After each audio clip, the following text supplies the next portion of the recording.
Jannar ta' din is-sena ġab miegħu it-tieni l-ogħla rata ta' bejgħ mill-ħwienet sa mis-sena 2000. Dan skont statistika tal-Eurostat li għal darb'oħra indikat żieda fil-bejgħ tal-ħwienet f'pajjiżna. Fil-fatt din kienet ir-raba' darba mill-aħħar 6 xhur li kienet reġistrata żieda fil-bejgħ. Jirriżulta li bejn Diċembru 2014 u Jannar 2015 il-bejgħ mill-ħwienet f'Malta żdied b'0.7%. Mill-istatistika joħroġ ukoll li l-livell tal-bejgħ f'Jannar li għadda kien 2% aktar minn dak tas-sena l-oħra.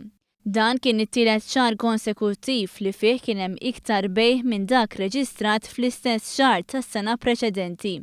Intant b'reazzjoni għall-istatistika tal-Eurostat, il-Gvern fisser kif għall-kuntrarju tal-kritika negattiva tal-Oppożizzjoni li tlieta qalet li kien hawn għafsa fuq il-pagi, din hija konferma oħra tal-andament pożittiv tal-ekonomija Maltija u dħul disponibbli dejjem jiżdied tal-familji.